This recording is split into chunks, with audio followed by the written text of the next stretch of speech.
Hey, what's up everybody? Welcome back to another episode of Cheeky Geek Weekly. I'm your gingery host, Joshua Irish, as usual.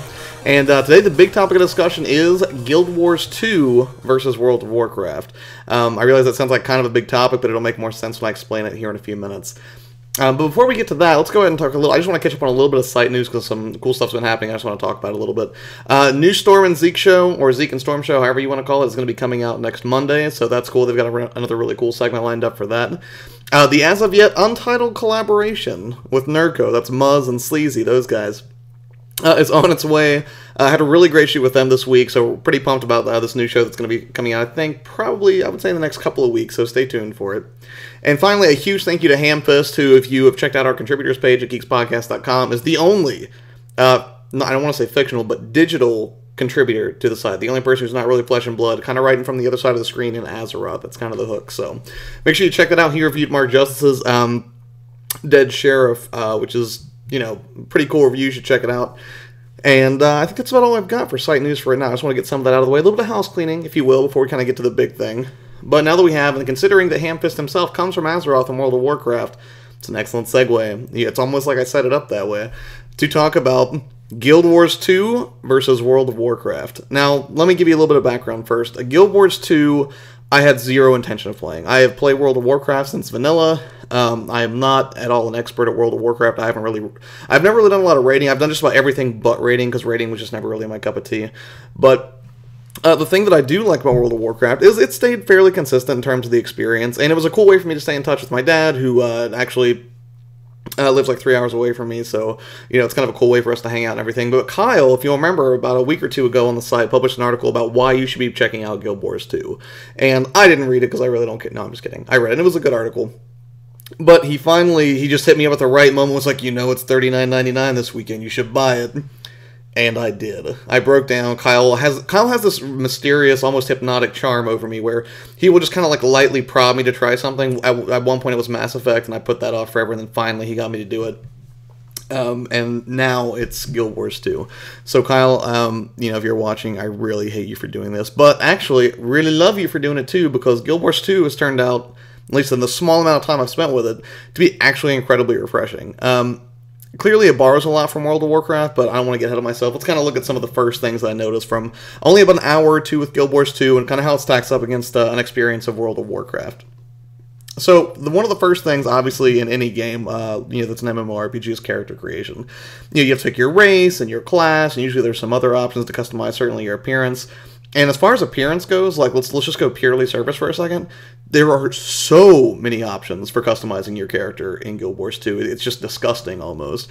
It really makes the character creation in World of Warcraft look absolutely quite bland and boring by comparison. I mean, I hate to say that, but at the same time, you have to remember that's not really a fair comparison. It's not a one-to-one, because World of Warcraft's been around since like 2005, 2006, I think. And Guild Wars 2 has been out for like 6 months, so of course it's gonna have a jump on some more modern features, and there are certain ththings built into it that, you know, just weren't built into the original World of Warcraft, and that, you know, they just probably weren't considering at the moment. So, but that being said, I mean, you can configure everything. I mean, it's very much like if you played like a BioWare RPG. I mean, the amount of customization you have over things like, you know, like the bridge of the nose or like the height of the brow, all that stuff. That's all certainly there. But more than that, there are just some really cool, like, color options, and it's kind of strange because your character can look like a total badass, like, right out of the gate. Like, I mean, I'm kind of used to, after, you know, having dozens of, you know, tunes in World of Warcraft, you know, kind of, you start off with kind of like the most basic thing you can imagine, just like something like almost loinclothish. You know, it's really basic armor, and it has that kind of look. This, you just look amazing right off the bat, and because there's so much customization, no two people really look alike. I mean, if you've played World of Warcraft, I'm sure you've had that experience where you start a new Blood Elf, or, you know, a new Undead character, and as soon as you get into the opening world, there's just like at least 2 or 3 people that look kind of similar, especially if it's right after an expansion comes out. There's a lot of people that just look exactly the same. Like the same race, same class, and oftentimes just like kind of the same look, because certain things just look badass. And, you know, but here it's a little different. There's just such a wide range of things you can do to customize your character that you really don't run into the same kind of thing the way you would in World of Warcraft. So that's one of the things that immediately stuck out to me, is character creation just gives you so much more to customize your look. And the thing I'll say that goes beyond that, I mean, that's just kind of surface, but the other thing you do is you kind of choose these things like what you're aligned with. And I'm not sure if that's like your god or whatever, but basically the choices you make kind of determine the kind of backstory that your character is going to have. So as soon as you're thrust into the game, you know, in World of Warcraft, it's very typical to see, like, it's like, okay, you're in service to the Lich King, and, you know, blah, blah, blah. And, you know, everybody gets kind of that same backstory. With this one, it feels very dynamic. It has it just feels very personal. It feels very much like it's your story to tell. And that's actually a really cool feeling, because immediately I started to identify with my character. I made a, actually, I don't even remember the name of the class of what I did. I think it was Silva. See, this is how horribly ill-prepared I am for tonight's show. I apologize. But he's a necromancer. I remember the class that I went for. And as in addition to just looking totally awesome, he's talking about, like, oh, okay, like, I woke up in this dream, and, you know, there was just this thing pulling at me, and I had to, you know, uncover, like, you know, why these, you know, I had these dark feelings and everything. And immediately I was just kind of like, this is very, very cool. And I felt more involved with the character than I certainly would have in a World of Warcraft one.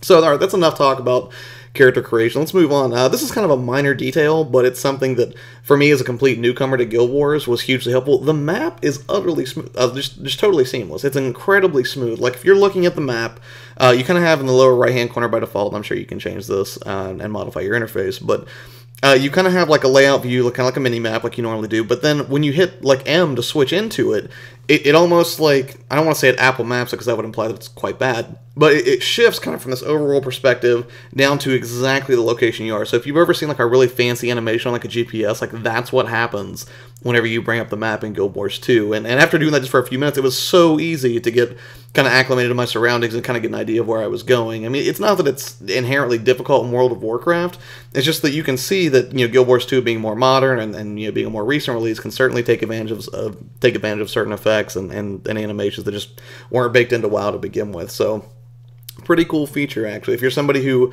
tends to get intimidated by these type of games, or that's been kind of like a sticky point for you where you did want to check it out, Guild Wars 2 very approachable. It's really not that difficult. You probably won't get lost. And one of the things that makes that easy too is the questing system is very different from World of Warcraft. And while you're used to just like, you're almost trained to have like this predator-like vision just to spot exclamation points above people's heads, because that's, you know, what you're out for. You want a quest so you can get XP, you know, exclamation points turn into question marks, exclamation point, question mark. I mean, that's kind of what you do all day long, unless you just grind like crazy, but not a lot of people do that. So in this, it's a little bit more dynamic. There are certainly quest givers like that, but the thing is, they'll audibly call out to you like, hey, adventurer, why don't you come over here for a second? And you can kind of like go talk to them, or you can just be like, whatever, I'm going to go help build this bridge, forget you. And that's the cool thing is, you know, there's a very dynamic feel to the world, because it really does feel like a living, breathing world, because instead of just kind of like a lot of NPC characters kind of standing around doing nothing until you engage them, one, they reach out to engage you, which is kind of a departure from WoW. You don't see a lot of that in WoW. And the other thing that I like about it is, you know, at random, there might be an attack on a city, or, you know, you might need to pitch in and, like, you know, help find some, like, firefly essence for somebody who needs it to, like, light up lanterns in a town. And, you know, you just kind of are walking by, and this thing will just pop up randomly. And I'm not sure, there may be some regularity to it. I'm not well-versed enough with the game yet to be able to tell, but it felt very cool, because it was just, you know, I didn't expect, you know, to be involved with something like that, just running around on my own, and yet there I was. No, it's not all, like, you know, this super organic thing. I mean, there are certain, and you can tell, like, Guild Wars borrows a little bit of its structure from World of Warcraft, certainly. And one of the things that I noticed was, I ran into a quest randomly with Kyle last night when I was kind of getting my bearings. And one of the things I noticed was I had to help defend the town against undead, and there were like these kind of like hands sticking out of the ground, and whenever you like hovered over them and clicked on them, that would kind of activate, and then like a monster would pop out. You'd have to kill it and help defend the town. But I noticed like whenever you hover over it, you get kind of like the same gear symbol that World of Warcraft has, like whenever you know, gather things in that game for quests. So it's cool because it's like they nod to it, like, because I'm sure that a lot of the developers that worked on Guild Wars are certainly fans of World of Warcraft, or, you know, were at one point. So, you know, it's subtle. Let's see, what else did I have to say? So I talked about the questing. Oh, and that was another thing. Like, as soon as I started, you know, like the quests that you initially have, like kind of like your starter area quests, like, you know, instead of things like go kill 4 rabbits, or, you know, bring me that book. I mean, it was like, kill this giant dragon forest creature that's like, you know, materializing out of the ground. It's just massive. I mean, the thing was like 4 or 5 stories long. And this is like within like the first 5 minutes of gameplay. So like right off the bat, you're just having a great time. You're fighting these creatures that are larger than life. And to me, it was a, you know, kind of a big change from like the kind of hand-holding that I'm used to in World of Warcraft. And you know, that really makes it feel like super, super immersive. Danger feels random. It doesn't feel like, you know, everything is just kind of calculated and dependent on what you choose to engage. It's kind of like, you know, you could walk into a dangerous situation just kind of walking down the road, but it's so well balanced that you never really feel like you're just going to get ambushed and it's going to be this very, just not like a griefing process. That's not what I want to say. It's not annoying. It's like it's challenging, but it's never overbearing. And one of the cool things that I liked is Kyle is, I believe he was a level 51, like a hunter type creature or character. I'm like a level 2 necromancer, and you know, if you've ever been in World of Warcraft and with two people of very disparate levels, you know, it's either super boring for one person unless they're really digging like helping somebody kind of level up, or you know, it's not always the greatest matchup. But in this, it's kind of cool because Kyle explained to me that like he kind of scales down to what my level is. So he's still challenged. He's not just like bowling right over things, and he's still getting experience too, from what my understanding was. So you know, if you have friends who want to, you know, jump in, who have been, you know, hesitant to do so, like I am with Kyle, for example, and you know, you're a really high level character, then you know, there's still appeal for you to like party up with them and go do quests and you know, kind of pursue some of that lower level content. It's not a total wash. So. One of the other like minor features is remote banking, which I just thought was incredible. One of the things that just drives me nuts in World of Warcraft is I hate that I'm not paying 20,000 gold to get, you know, an extra 2 or 3 bag slots and pay for some hugely epic bag on the auction house. Nor do I have the time to invest in crafting, you know, getting my crafting up to that level. But one of the things that I like in Guild Wars is if you get like certain materials, and I believe it's only crafting materials, if any of you out there are much better at this than I am, you can correct me if I'm wrong, you can just kind of right click and be like, send this to my bank. Now you can't withdraw from your bank, you have to actually go to a town where a bank is and physically go into that location. But the fact that stuff that is just going to fill up your bag and probably stop you from accumulating things like quest items or gear that you'll actually use and equip, you can just kind of immediately shuttle it off into nowhere, which is really quite nice, because I don't know anything about crafting yet, and it's one of those things like I think that a lot of people run into when they first start low-level characters. They start accumulating items. They're not sure if they're valuable or not. They want to keep them, but they don't want to waste the space because, you know, they have like 8 bag slots to work with. So starting off the fact that you can just kind of immediately, you know, make these remote deposits to your bank without having to go to a city is really, really cool. And the last thing I'll say about it is it's nice in Guild Wars 2 that you kind of have a unique, you can choose like a unique name. So if you have a name on a server, like you're the only one. And if you happen to choose one that matches somebody else, then they just like add 4 digits to the end of your name. But generally, it's like they've done everything they can to make the story and the experience and the gameplay very, very unique to you. And that's something that I can certainly appreciate. So despite me constantly kind of giving Kyle a hard time about the things he tries to force me to play, he was absolutely right on this one.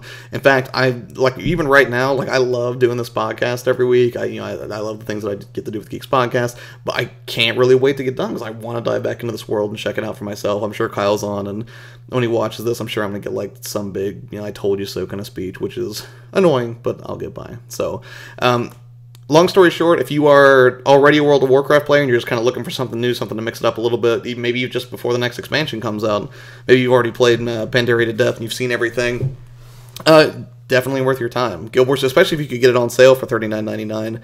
That's another thing. There's no subscription fee for it, at least not that I know of. So, you know, where you're used to paying $14.99 a month for WoW, you kind of get to experience Guild Wars 2 online for free, which I think just kind of continues the trend, because I'm pretty sure the first one was as well. So,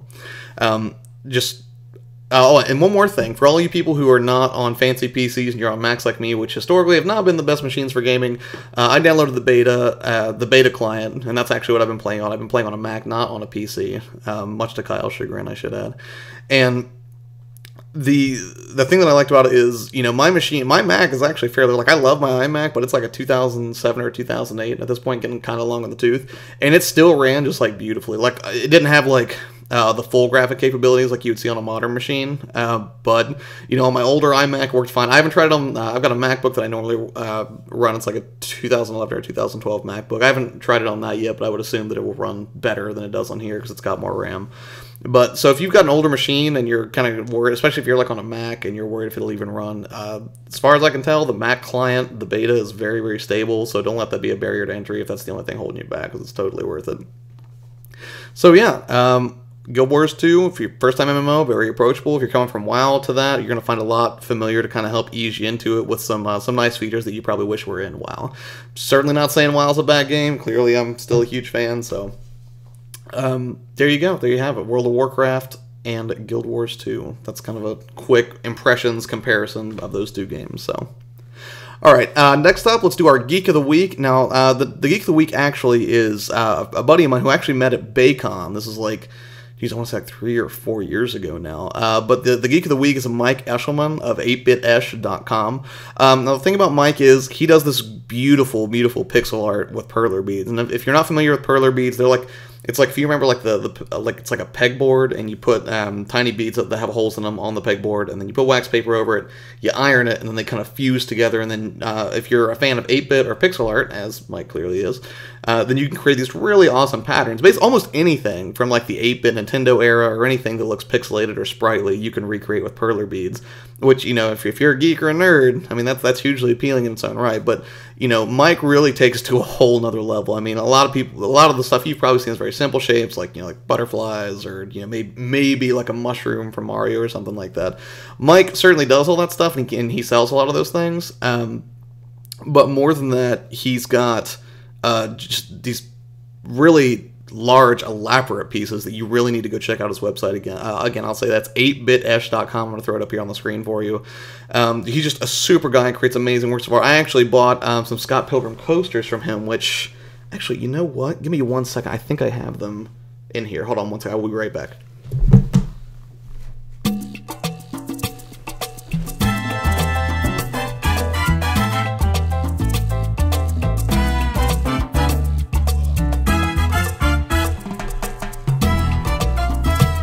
Alrighty, sorry about that. Yes, as a matter of fact, I do have them. I got these from Mike. What? What's your problem? You can play with the coasters later, Chloe. I bought these from him. These are Scott Pilgrim. It was a set of 4 that I purchased from him whenever I was at Baycon. But you can see, like, they're really, really quite detailed. And he does a really, really good job on them. So since Mike has just kind of like this incredible dedication to creating art like this, and since I tend to just adore art like this, Mike, congratulations, sir, you are our Geek of the Week. So, that's all we've got for this week. Thank you so much for stopping by. I know it's kind of a short show, but like I told you, I really want to get back to Guild Wars 2, so hopefully you won't follow me for that. Make sure you stay tuned again for the Zeke and Storm show coming up next week. Also, make sure you check out the Nerd Co. Facebook and the Geeks Podcast Facebook, because we appreciate the love that you show us there. And we will keep churning out great geeky and nerdy content for you. So, have a wonderful evening, take care, and we will see you next time. Bye.